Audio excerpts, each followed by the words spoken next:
তালিকা দিলে যে পরিমাণ বাংলাদেশি হোক না কেন আমরা তাদের আইডেন্টিফিকেশন যাচাই করার পরে আমরা তাদেরকে গ্রহণ করি। সাম্প্রতিককালে যে আমাদের নেত্রকোনা সীমান্তে যে কয়জনকে পুশিং করা হয়েছে তারা কি সবাই বাংলাদেশি? আমরা তালিকা করেছি, তালিকা অনুযায়ী আমরা তাদের বাংলাদেশের ঠিকানা পেয়েছি, তারপরে আমরা পুলিশকে হস্তান্তর করেছি। পুলিশ মূলত তাদের নাগরিকত্বটা ফাইনালি যাচাই করবে। নেত্রকোনা ব্যাটালিয়নের সাথে ধোবাউড়া সীমান্ত আছে, সেখানে গত 3 তারিখে 12 জনকে পুশিং করা হয়। এছাড়া বিজয়পুর সীমান্ত দিয়ে 32 জনকে পুশিং করা হয়।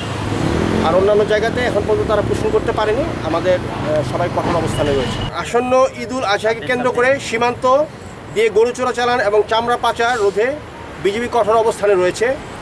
দেশের চাহিদা অনুযায়ী পর্যাপ্ত পরিমাণ কোরবানির পশু মজুদ রয়েছে। দেশীয় খামারিরা যেন ক্ষতিগ্রস্ত না হয়, এই জন্য পার্শ্ববর্তী দেশ থেকে যাতে গরু দেশে ঢুকতে না পারে, সেই জন্য বিজিবি সীমান্তে সর্বোচ্চ সতর্ক অবস্থানে রয়েছে।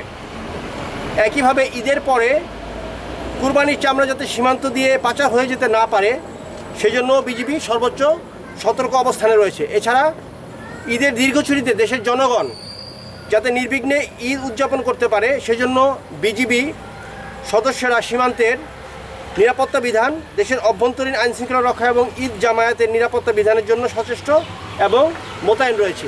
ইতিমধ্যে শোলাকিয়াতে আমাদের ব্যাটালিয়ন হতে 2 প্লাটুন বিজিবি মোতায়েন হয়েছে। সাম্প্রতিককালে সীমান্ত দিয়ে পুশিং প্রতিরোধে বিজিবি কঠোর অবস্থানে রয়েছে। আমাদের নজরদারি এবং টহল তৎপরতা বৃদ্ধি করা হয়েছে। পাশাপাশি সীমান্তবর্তী জনসাধারণকে সাথে নিয়ে সর্বোচ্চ সতর্ক অবস্থান তৈরি করা হয়েছে। যথাযথ প্রক্রিয়া অনুসরণ না করে পুশিং করায় বিজিবি নিয়মিতভাবে বিএসএফকে বিভিন্ন পর্যায়ে পতাকা বৈঠকের মাধ্যমে লিখিত এবং মৌখিকভাবে প্রতিবাদ জানিয়ে আসছে।